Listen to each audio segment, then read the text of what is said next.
Hello everyone, कैसे आप सभी। उम्मीद है आप सभी काफ़ी अच्छे होंगे। तो आज हम काफ़ी टाइम बाद ये वीडियो आ रही है क्योंकि बीच में थोड़ा सा व्यस्तता चल रही थी, कुछ टाइम नहीं मिल रहा था।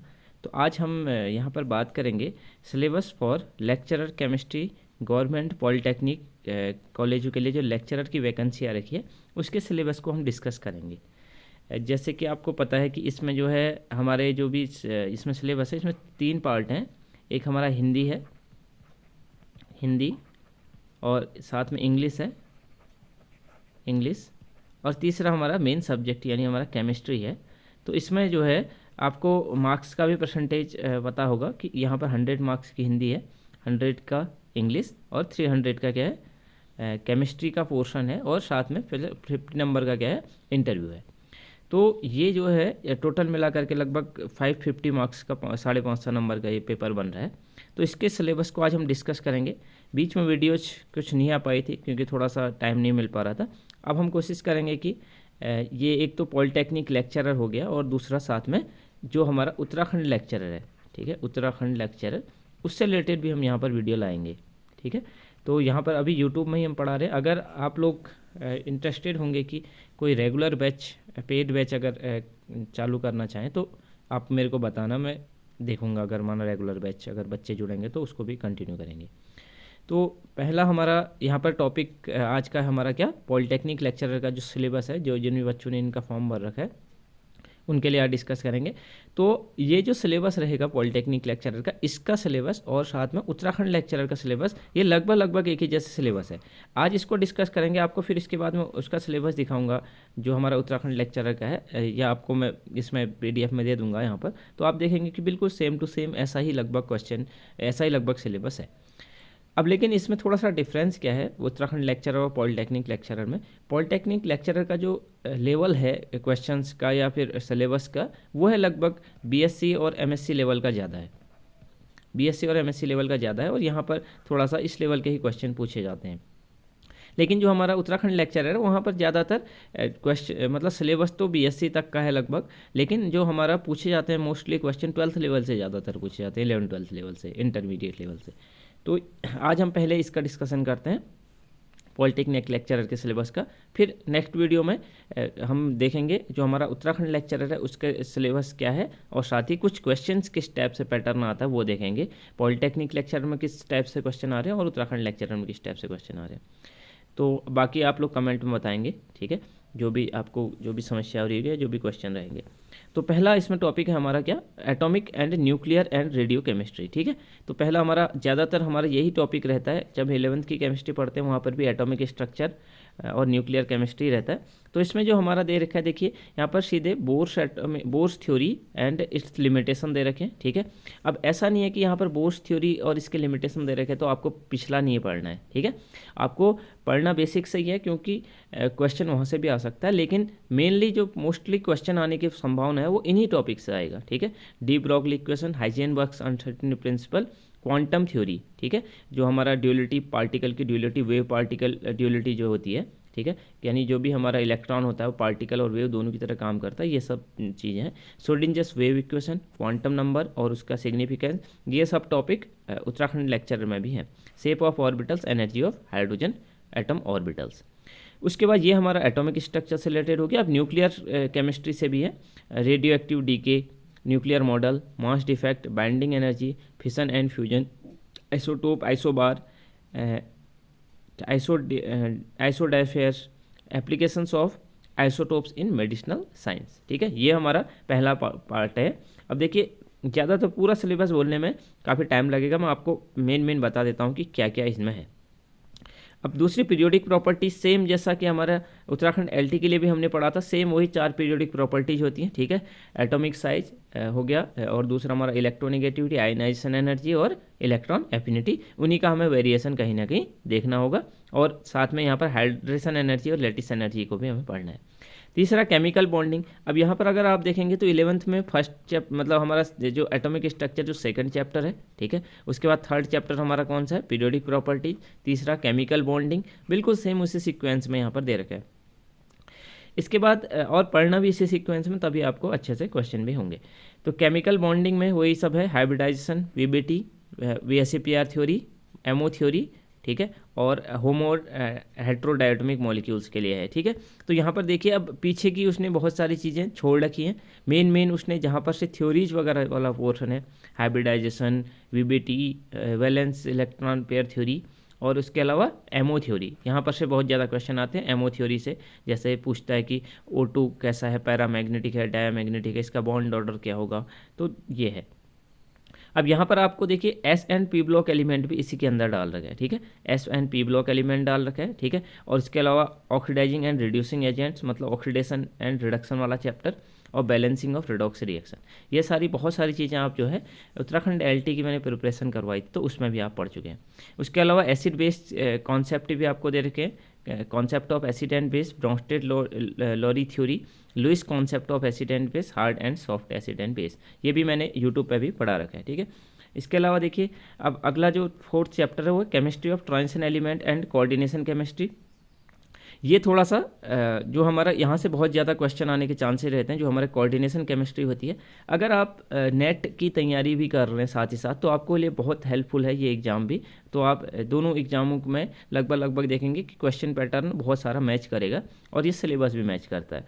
तो यहाँ पर आप देखेंगे कोऑर्डिनेशन केमिस्ट्री में आपको यहाँ पर वही सब है कि हमारे डी ब्लॉक के एलिमेंट के बारे में पहले हमें पढ़ना है, फिर oxidation states, variable oxidation states को करते हैं, इनकी मैग्नेटिक प्रॉपर्टीज, कलर हो गया, ठीक है, कॉम्प्लेक्सेस में है। फिर इसमें थ्योरीज जो रहती हैं इसमें 3 थ्योरी हम बेसिकली पढ़ते हैं, वीबीटी, एमओटी और सीएफटी, ठीक है, वैलेंस बॉन्ड थ्योरी। उसके बाद क्रिस्टल फील्ड थ्योरी आती है, और सबसे एडवांस कौन सी आती है, मॉलिक्यूलर ऑर्बिटल थ्योरी, ठीक है। इसके अलावा सबसे पहले हम क्या पढ़ते थे, वर्नर्स कोऑर्डिनेशन थ्योरी, ये सब हमको पढ़ना है, ठीक है, ये सब चीज़ें हैं। इसके अलावा जब देखिए अब इसके बाद जो है हमारा यहाँ पर CFSE निकालना, जॉन टेलर इफेक्ट क्या होता है, और इसके अलावा एमओटी तो मैंने बता दिया, ऑर्गल डायग्राम, यहाँ से भी क्वेश्चन आता है ऑर्गल डायग्राम से रिलेटेड, और सिलेक्शन रूल्स क्या होते हैं, ठीक है, स्पिन सिलेक्शन रूल और लेपोर्टे सिलेक्शन रूल, ये है, और spectroscopic ground state term for D1 to D9 system, ठीक है। इसके लिए हम अलग अलग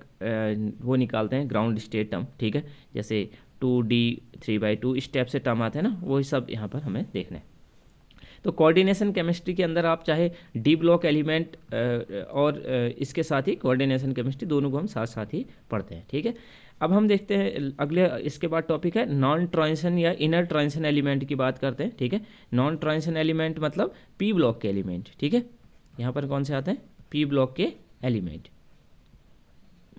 या इन्हीं को, और साथ ही साथ क्या दे रखा है, inner transition element. Inner transition element कौन से होते हैं, एफ ब्लॉक के एलिमेंट, ठीक है।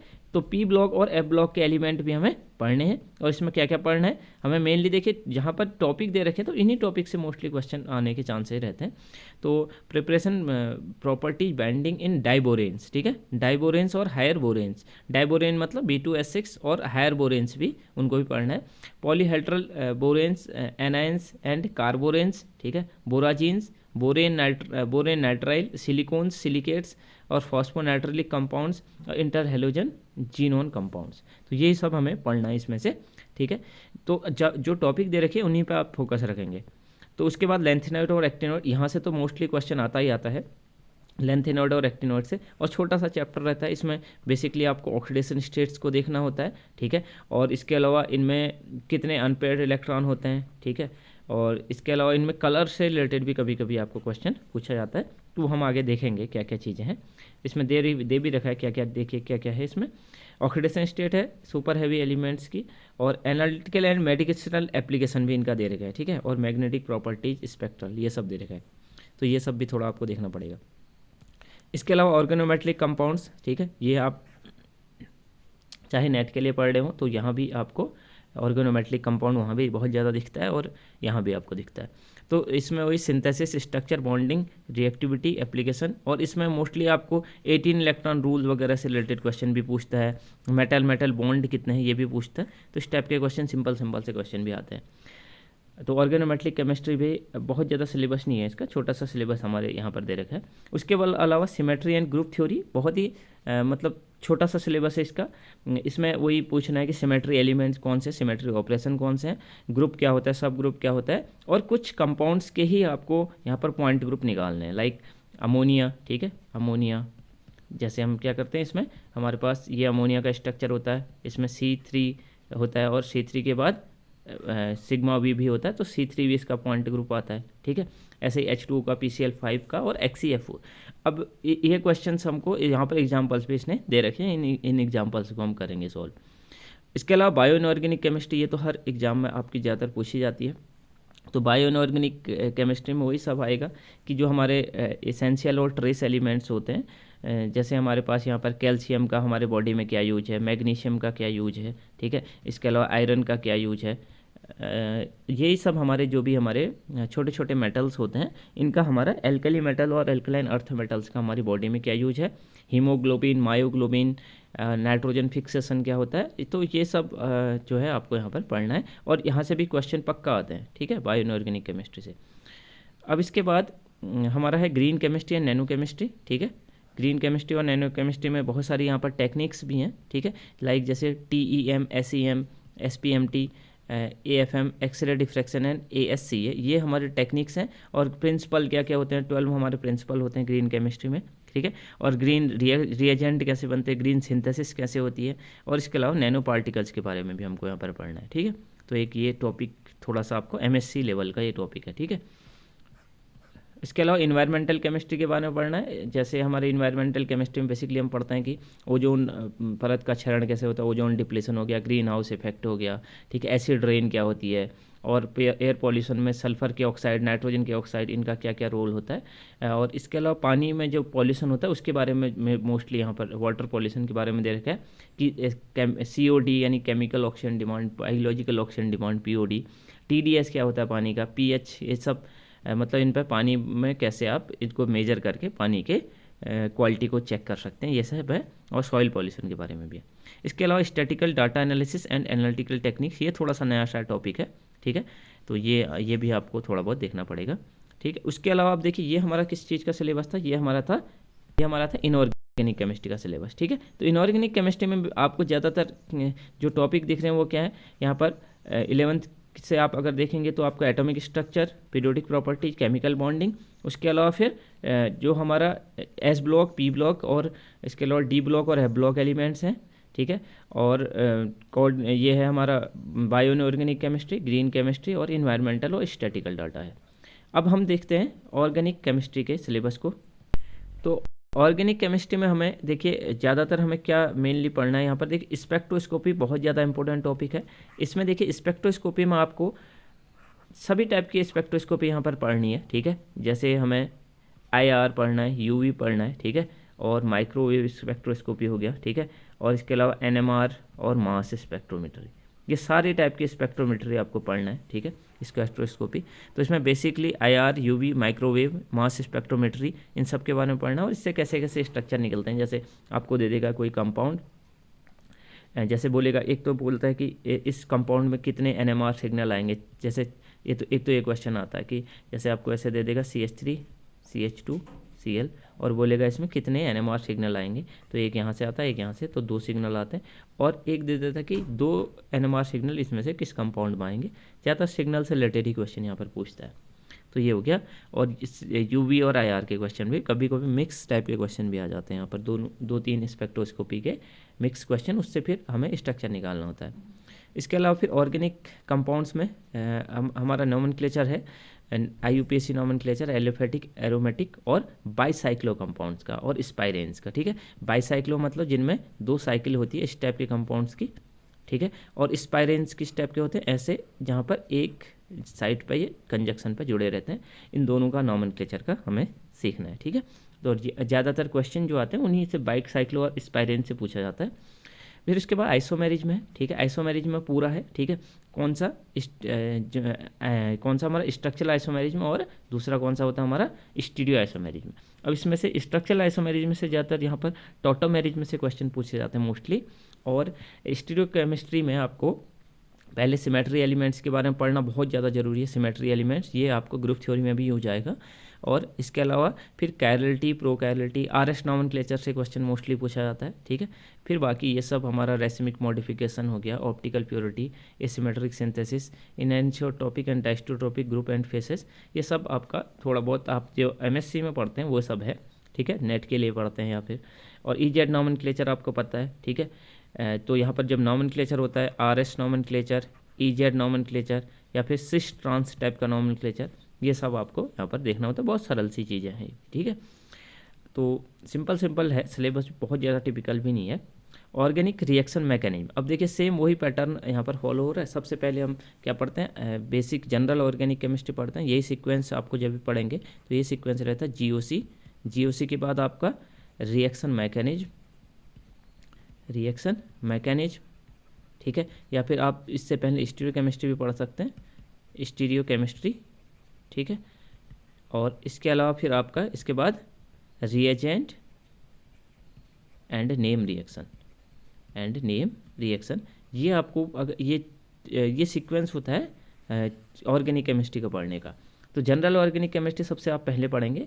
यहाँ पर आपको बहुत सारे टाइप के जो इफेक्ट्स होते हैं, like inductive effect, mesomeric effect, ठीक है, और इलेक्ट्रोमेरिक इफेक्ट, ये सब, और रेजोनेंस क्या होता है, हाइपर कंजुगेशन क्या होता है, और इसके अलावा मैकेनिज्म में SN1 SN2, एलिमिनेशन, एडिशन, ये सब आप पढ़ लेते हैं तो आपको बहुत कुछ समझ में आ जाता है। और उसके बाद आप क्वेश्चन कर लेते हैं फिर स्टीरियोकेमिस्ट्री और रिएजेंट एंड क्या हमारा नेम रिएक्शन। तो ये हो गया। फिर ऑर्गेनिक रिएक्शन मैकेनिज्म में वही सब आएगा, ठीक है। रिएक्शन इंटरमीडिएट्स आएंगे यहाँ पर, ठीक है, कार्बोकेटाइन, कार्बेनाइन, फ्री रेडिकल, ठीक है। और इसके अलावा फिर दूसरा क्या आएगा यहाँ पर, रिएक्शन मैकेनिज्म के अंदर ही आता है हमारा SN1 SN2, ये सब भी इसमें पढ़ना होगा, ठीक है। तो ये सब है। उसके अलावा मैकेनिज्म ऑफ फॉलोइंग रिएक्शन, हमें कुछ नेम रिएक्शंस यहाँ पर दे रखी हैं, कुछ सरल सी भी है, कुछ थोड़ा एडवांस लेवल की भी है, like aldol, benzoin, Cannizzaro reaction, ये हम सब 12th लेवल की रिएक्शन है। डिकमैन रिएक्शन, फिर ये थोड़ा सा डाइलसेल्डर रिएक्शन, ये BSc MSc लेवल की रिएक्शन होगी। Ene Barton reaction, Hofmann degradation 12th level की reaction. Knoevenagel reaction, Mannich, Perkin, Reformatsky, Reimer Tiemann, Robinson annulation, Sharpless epoxidation, ये थोड़ा सा साप्लस इपॉक्सीडेशन में हम थोड़ा सा देखते हैं कि कौन से डाउन द प्लेन अटैक हो रहा है या अबव द प्लेन अटैक हो रहा है, ये सब देखते हैं। विल्समेयर रिएक्शन, विटिक रिएक्शन, ये भी हम पढ़ते हैं। रीअरेंजमेंट रिएक्शन में बैकमान रीअरेंजमेंट काफ़ी इंपॉर्टेंट रिएक्शन है, ठीक है। और Curtius, Baeyer Villiger, Hofmann, pinacolone, Schmidt, Sommelet, Hauser, Wagner, Meerwein, ये सब नेम रिएक्शंस, इनको आप नोट्स बनाएंगे तभी आपको ये समझ में आएंगे और इनसे रिलेटेड आपको क्वेश्चन भी सॉल्व करने पड़ेंगे। इसके बाद एरोमेटिसिटी, ये तो हर जगह बहुत सरल सा क्वेश्चन आता है। Huckel's rule of aromaticity, anti aromaticity, सरल क्वेश्चन है। और इससे रिलेटेड फिर हमको क्या पता चलता है कि जो भी हमारा आगे क्वेश्चंस बनते हैं वो हमारा जो एरोमेटिक कंपाउंड से रिलेटेड क्वेश्चन होते हैं, लाइक बेंजीन से रिलेटेड, फिनॉल से रिलेटेड, ये सब जो भी एरोमेटिक रिंग होती है वहाँ पर से आपको कहाँ कहाँ पर अटैक होता है, ऑर्थो पर अटैक होगा, पैरो पर अटैक होगा, ये सब आपको जो है वहाँ पर यूज होता है, ठीक है। जैसे ortho para directing group, Meta directing group, इस टाइप से कुछ रहते हैं, ठीक है। तो ये है। तो इसमें हमें क्या पढ़ना है, पहले एरोमेटिक, एंटी एरोमेटिक और होमो एरोमेटिसिटी के बारे में पढ़ना है। फिर इलेक्ट्रोफिलिक सब्स्टिट्यूशन मैकेनिज्म कहाँ पर होगी, ठीक है। Orientation and reactivity, ortho para ratio, इप्सो attack क्या होता है, ठीक है, ये सब हमें देखना है। एरोमेटिक ARSN1 ARSN2, ये सब रिएक्शन ये मैकेनिज्म में ही हम पढ़ लेंगे। फिर पेरिसाइक्लिक रिएक्शन भी है यहाँ पर, ठीक है। पेरिसाइक्लिक रिएक्शन में हमें मॉलिक्यूलर ऑर्बिटल सिमेट्री देखनी है, ठीक है। और इसमें हमें अलग अलग टाइप की रिएक्शन, इलेक्ट्रोसाइक्लिक रिएक्शन जैसे होती है, ठीक है। और इसके अलावा cycloaddition reaction, sigmatropic rearrangement, और कुछ नेम रिएक्शंस भी यहाँ पर है, कोप, एजाकोप और क्लेजन, ठीक है। ये सब है इन रिएक्शन। और ऑर्गेनिक फोटोकेमिस्ट्री है यहाँ पर। फोटोकेमिस्ट्री और पेरिसाइक्लिक रिएक्शन लगभग हम साथ ही पढ़ते हैं। जेबलॉन्स की डायग्राम हो गया, फ्लोरोसेंस, फॉस्फोरेसेंस, और इसके अलावा फिर यहाँ पर कुछ रिएक्शंस होती हैं, like Norrish first, Norrish second, Paterno Buchi reaction, और ये फोटो रिडक्शन, ये सब हमें फोटोकेमिस्ट्री के अंदर पढ़ना है, ठीक है। तो क्योंकि सिलेबस काफ़ी थोड़ा सा लेंदी हो रहा है तो मैं फटाफट बता रहा हूँ, ठीक। तो ये सब हो गया। इसके अलावा हेट्रोसाइक्लिक केमिस्ट्री, जिसके अंदर हम पायरोल, फ्यूरॉन, ये सब पढ़ते हैं, इनकी सिंथेसिस पढ़नी होगी, ठीक है। और इनका जो है हमारा सिंथेसिस के अलावा इनके क्या क्या केमिकल रिएक्शंस होती हैं, ये सब हमें देखना है, ठीक। नेचुरल प्रोडक्ट के अंदर हमारा इनका नॉमेनक्लेचर हो गया, आइसोलेशन टेक्निक हो गया, स्ट्रक्चर डिटर्मिनेशन, ये आता है। एल्केलॉइड, टर्पिनॉइड और टर्पीन्स और कैरोटीनॉइड्स, इनके बारे में पढ़ना है। और नेचुरल प्रोडक्ट हो गया हमारा कार्बोहाइड्रेट, प्रोटीन और न्यूक्लिक एसिड के बारे में, साथ ही साथ मेडिसिनल केमिस्ट्री के बारे में भी थोड़ा सा हमें देखना है। तो ये हमारा हो गया ऑर्गेनिक केमिस्ट्री का सिलेबस। तो ऑर्गेनिक केमिस्ट्री में हमें बेसिकली वही सब पढ़ना है, ठीक है। क्या क्या पढ़ना है, general organic chemistry, stereo chemistry, reaction mechanism, ठीक है। रिएक्शन मैकेनिज्म के अलावा हमें रिएजेंट तो जरूरी पढ़ने ही पढ़ने होंगे, ठीक है, और बिना रिएजेंट के क्वेश्चन होंगे भी नहीं, ठीक है। और नेम रिएक्शन अलग से भी दे रखा है। और फिर थोड़ा हमें क्या दे रखा है, फोटोकेमिस्ट्री हो गया, और ये फोटोकेमिस्ट्री के अलावा हमारा हेट्रोसाइक्लिक कंपाउंड हो गया, ठीक है, और पेरीसाइक्लिक केमिस्ट्री, ये सब हमें देखना है। अब हम बात करते हैं फिजिकल केमिस्ट्री के सिलेबस की। तो यहाँ पर पहला हमारा टॉपिक है वो है क्वांटम केमिस्ट्री के बारे में, ठीक है। क्वांटम केमिस्ट्री हमारा पहला टॉपिक है। इसमें हमें बेसिक पोस्टुलेट्स देखने हैं इसके, operator and basic postulate, dependent and time independent Schrodinger wave equation हमको देखनी है, ठीक है। और मेनली इसमें श्रोडिंगर वेव इक्वेशन है, और इसके अलावा यहाँ पर application of ground state helium atom particles of one dimensional box harmonic oscillator, ये सब हमें देखना है, ठीक है। और इसके अलावा जो हमारा हकल मॉलिक्यूलर ऑर्बिटल थ्योरी है पाई इलेक्ट्रॉन सिस्टम के लिए, उसको भी यहाँ पर देखना है। तो अब हमारा दूसरा सॉलिड स्टेट केमिस्ट्री है। सॉलिड स्टेट हमारा हर जगह मोस्टली यहाँ से क्वेश्चन आते हैं। तो इसमें टाइप्स ऑफ सॉलिड और डिफेक्ट क्या क्या होते हैं उसमें, ठीक है। और इसके अलावा unit cell, Bravais lattice, Miller indices, X ray diffraction हो गया, ब्रैग्स लॉ, ठीक है, ब्रैग्स लॉ से भी क्वेश्चन आते हैं। क्रिस्टल डिफेक्ट और नॉन सिमेट्री, ठीक है। सेमीकंडक्टर हो गया हमारा, P type semiconductor, N type semiconductor, band theory हमारी होती है, उससे रिलेटेड हमें कंडक्टर, सेमीकंडक्टर और इंसुलेटर के बारे में पता चलता है। अब थर्ड टॉपिक है हमारा इलेक्ट्रोकेमिस्ट्री। इलेक्ट्रोकेमिस्ट्री में देखिए इन सब में इसने सिलेबस फिक्स दे रखा है यहाँ पर। तो इलेक्ट्रोकेमिस्ट्री में हमें इलेक्ट्रोलिसिस क्या होती है वो सब देखना है, ठीक है। और electrochemical cell, electrochemical series, thermodynamics of electrochemical cell, chemistry of fuel cell, ठीक है, electrochemistry of corrosion, cause and prevention. अब ये जो है डिवाई हकल थ्योरी और इससे रिलेटेड क्वेश्चन भी आता है। Dibai हकल theory, activity coefficient, mean आयनिक एक्टिविटी कोफिशिएंट। तो यहाँ से फिक्स सिलेबस दे रखा है, इसी से रिलेटेड क्वेश्चन आएंगे। थर्मोडायनेमिक्स में हमें लगभग सभी पढ़ना होता है, first second law, third law, इसके अलावा हेस्ट लॉ हो गया हमारा, कार्नोट साइकिल हो गया, जूल थॉमसन इफेक्ट हो गया, ठीक है। और वर्क डन अलग अलग कंडीशन में, आइसोथर्मल, आइसोबारिक, एडियाबेटिक, इन सब कंडीशन में देखना हमें होता है। इसके अलावा फिर यहाँ पर से हेस्ट लॉ हो गया, पार्शियल मोलर क्वांटिटीज़ के बारे में भी है, और गिब्स ड्यूहम इक्वेशन है, गिब्स हेल्महोल्ट्ज फंक्शन है, और उसका वेरिएशन दे रखा है प्रेशर, वॉल्यूम एंड टेम्परेचर के साथ। और मैक्सवेल रिलेशन से प्रीवियस ईयर क्वेश्चन देखेंगे तो इससे भी क्वेश्चन आ रखा है। इसके अलावा स्टैटिस्टिकल थर्मोडायनेमिक्स से भी क्वेश्चन आने के चांसेस रहेंगे। यहाँ से भी सिलेबस में इंसेम्बल्स हो गए, कैनोनिकल इंसेम्बल्स हो गए, ग्राउंड कैनोनिकल इंसेम्बल्स हो गए, मॉलिकुलर पार्टीशन फंक्शन, ये थोड़ा सा एडवांस टाइप का रहता है स्टैटिकल थर्मोडायनेमिक्स। तो यहाँ से भी thermodynamic quantity, Boltzmann statics, Bose, Einstein and Fermi Dirac statics, और फेज रूल के बारे में। तो फेज रूल यहाँ एक्स्ट्रा डाल रखा है इसने, वैसे फेज रूल अलग से पढ़ते हैं वैसे हम। इसके अलावा केमिकल काइनेटिक्स है, इसमें ऑर्डर, मॉलिकुलरिटी, तो सिंपल सा ही होता है chemical kinetics of photo induced H2 + Cl2, ये हो गया। और फोटो इंड्यूस्ड H2 और Br2, ये रिएक्शन के बारे में पढ़ना है। और पैरेलल रिएक्शंस के बारे में पढ़ना है, transition state theory and reaction rate. तो ये थोड़ा सा जो हम MSc या फिर जो हम नेट के लिए पढ़ते हैं उससे रिलेटेड सिलेबस है ये, ठीक है। उसके अलावा कैटालिसिस से रिलेटेड है। फिर सॉल्यूशन है, सॉल्यूशन में आयनिक इक्विलिब्रियम है, पीएच हो गया, ठीक है, बफर सॉल्यूशन हो गया। तो यहाँ से भी क्वेश्चन बहुत ज़्यादा आता है, पीएच से रिलेटेड, बफर सॉल्यूशन क्या होता है उससे रिलेटेड, ठीक है। और ये जो हमारा इंटर लेवल से है वो है कॉलिगेटिव प्रॉपर्टीज़, और उसके अलावा एंड डिटर्मिनेशन एंड एप्लीकेशंस उनका क्या होता है, लाइक हमारे colligative property, elevation in boiling point, depression in freezing point, osmotic pressure, ये सब रहता है। उससे रिलेटेड क्वेश्चन हमारे न्यूमेरिकल्स बहुत ज़्यादा आते हैं यहाँ से। और law of chemical equilibrium and rate constant, phase rule and construction of phase diagram. यहाँ पर देखिए 2 component system and 1 component system का हमारा फेज डायग्राम दे रखा है, जिसमें ट्रिपल पॉइंट पढ़ते हैं हम, ठीक है। और कौन कौन से फेज उसके अंदर पाए जाते हैं ये सब देखते हैं। इनमें हमें फेज डायग्राम याद होता है तो हम यहाँ से क्वेश्चन कर लेते हैं। इसके अलावा स्पेक्ट्रोस्कोपी में सेम वही चीज़ जो अभी हमने बात करी थी, NMR से रिलेटेड ज़्यादा दे रखा है यहाँ पर। और इसके अलावा ESR से रिलेटेड दे रखा है, लगभग सारा ही NMR और ESR लगभग हमें पढ़ना होगा, तो वो सब है, ठीक है। केमिकल शिफ्ट क्या होता है, स्पिन कपलिंग क्या होती है, इसको कौन कौन से फैक्टर अफेक्ट करते हैं, तो ये सब है। उसके बाद हमारा फिजिकल केमिस्ट्री ऑफ पॉलीमर्स, ठीक है। पॉलीमर्स रिलेटेड क्वेश्चन भी हमारे एग्जाम्स में पूछे जाते हैं। इसमें हमारी 4 अलग अलग मेथड्स होती हैं किस चीज़ को, मॉलिक्यूलर वेट ऑफ पॉलीमर निकालने के लिए, ठीक है। Viscosity, osmometry, sedimentation and light scattering, ये मेथड्स होती हैं, इनके फॉर्मूले से रिलेटेड क्वेश्चन आ जाते हैं, ठीक है। इसके अलावा हमारा transition temperature and melting temperature of polymer है। Chemistry of Ziegler Natta catalyst, ठीक है, ये हमारा यूज होता है प्लास्टिक पॉलीथीन बनाने के लिए, जिगलर नाटा कैटलिस्ट।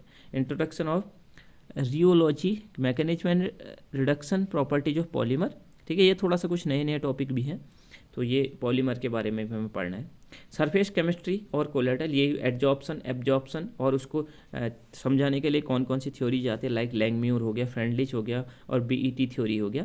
और इसके अलावा कोलाइड्स एंड देयर प्रॉपर्टीज़ हैं, कोलाइड की क्या क्या प्रॉपर्टीज़ होती हैं, और जीटा पोटेंशियल क्या होता है, इंट्रोडक्शन ऑफ सरफेक्टेंस, मिसेल क्या होता है, ये सब मतलब वही है हमारे सरफेस केमिस्ट्री के अंदर जो 11th-12th में भी हम पढ़ते हैं। एक तो हमारा सरफेस पे जो भी प्रॉपर्टीज़ होती हैं वो, और साथ ही साथ हमारा जो कोलाइड्स है उसके बारे में, ठीक है। कुछ एडवांस चीज़ें भी हैं यहाँ पर, thermodynamics and micellization, catalytic activity of solid surface, hydrogenation, oxidation and cracking and reforming, ये भी आपको देखना पड़ेगा। तो ये हमारा सिलेबस जो है इतना ही है, हमारा कौन सा टोटल सिलेबस। तो बेसिकली जो भी हमारा सिलेबस है उसमें आपको जो अगर पढ़ रहे हैं तो आपको मेनली ध्यान रखना है, तो हमारा जो सिलेबस रहेगा वो बीएससी प्लस एमएससी लेवल का आपको रहेगा। तो आपको बीएससी और एमएससी की किताबों से भी आपको हेल्प ले लेनी चाहिए। साथ ही साथ जैसे आप बीएससी में लेवल में आपको आरएल मदान करके एक बुक आती है, उससे पढ़ सकते हैं, ठीक है। और फिजिकल केमिस्ट्री के लिए पूरी शर्मा पठानिया की बुक आती है, ये भी देख सकते हैं। और आप जो है इसके लिए आप जो है लाइव बैच भी ज्वाइन कर सकते हैं, या फिर यूट्यूब से भी हेल्प ले सकते हैं। साथ ही साथ आप जब भी चीज़ें पढ़ें तो आप PYQ ज़रूर करें, ठीक है, प्रीवियस ईयर क्वेश्चन। जैसे कि आप यहाँ देखेंगे तो एक आपको यूपी पॉलिटेक्निक लेक्चरर का पेपर भी है मेरे पास, उसके मैं आपको क्वेश्चन अगली वीडियोज में दिखाऊंगा कि किस टाइप से उसमें क्वेश्चन आ रखे हैं और क्या लेवल रहता है पेपर का, ठीक है। तो ये आप क्वेश्चन पेपर भी सॉल्व करेंगे, ठीक है, तो आपको यहाँ पर बहुत हेल्प मिलेगी इस एग्ज़ाम के लिए, ठीक है। साथ ही साथ आपको हिंदी भी पढ़नी है और हिंदी प्लस इंग्लिश भी आपको पढ़नी है, ठीक है। तो यहाँ पर अगली वीडियो में हम देखेंगे कि प्रीवियस ईयर में कैसे क्वेश्चंस आ रखे हैं, ठीक है। और अगर यूट्यूब पे ही हम अगली वीडियो में लाऊंगा। अगर आपको लगेगा कि लाइव बैच पढ़ना है तो आप जो है मुझे कमेंट सेक्शन में बताएं, या आपको जो भी और भी कोई चीज़ दिक्कत है तो आप मेरे को बताएं। यूट्यूब पे हम आगे वीडियो कंटिन्यू करते रहेंगे, ठीक है। तो इस वीडियो में इतना ही करते हैं। अगर आपको कोई भी दिक्कत होती है तो आप कमेंट में ज़रूर पूछना। तो मिलते हैं नेक्स्ट वीडियो में।